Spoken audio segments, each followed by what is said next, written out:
Okay, welcome to Module 2. You made it through Module 1. Awesome. Thank you for those who posted in the discussion. I love getting to know you a little bit and learn something about you. You're all very impressive. And I'm so glad you're here in class. Okay, and we even have a few history buffs, which is rare. That does not always happen, so that's kind of exciting. All right, this week we are learning about types of sources, and you really need to get this down. I've had some questions about the project. Almost every assignment we do going forward from here will have something to do with the project. However, when we get to Module 7, the project is not just copy and paste and submit. The project asks for fresh analysis that hasn't been used before. So it's not copy and paste. But each thing that you do is building toward the project, and none of it is a waste of time. This week is really important. I really encourage you to devote some time to understanding the difference between primary and secondary sources, because coming up, you will have a primary source assignment. If you submit all secondary sources for the primary source assignment that is in a few modules, you're not going to get a very good score. Same thing. A couple of modules after that, you have a secondary source assignment. So it is essential to really understand the differences between primary and secondary sources.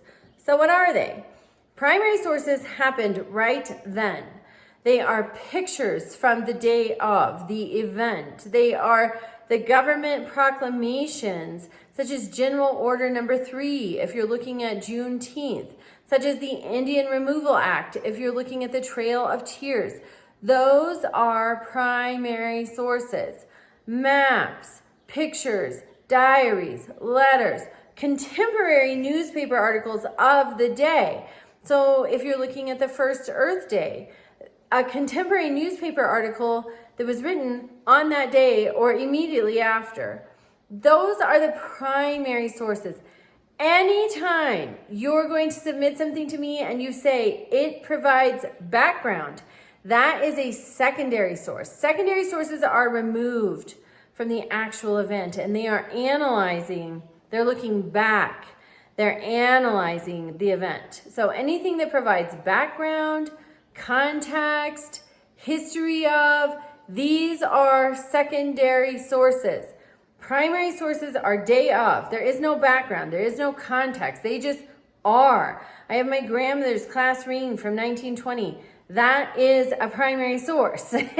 Tools, weapons, things like that. They're primary sources. They're not giving background, they're not giving history, they just are. So keep that in mind. Anything that is background, history, context, that bumps you into the secondary source area. So really this week, read the readings, go through the guide, really start to get an understanding of primary versus secondary sources. The discussion this week is optional, totally up to you, no penalty whatsoever if you don't participate. And the biggest focus this week is your project proposal. If you are stumped, if you have something too big, for example, the Revolutionary War, that's too big. A particular battle, a particular person, then you're talking. So please keep that in mind. As you start selecting your project, please reach out with questions.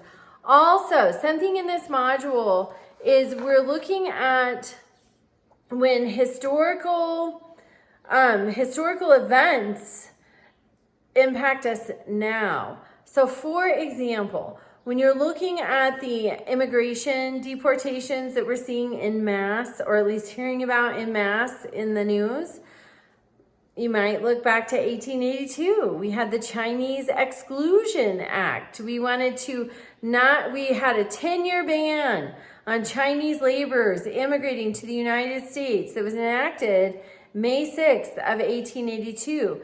It expired and then it was extended for 10 more years in 1892 with the Geary Act. So history repeats.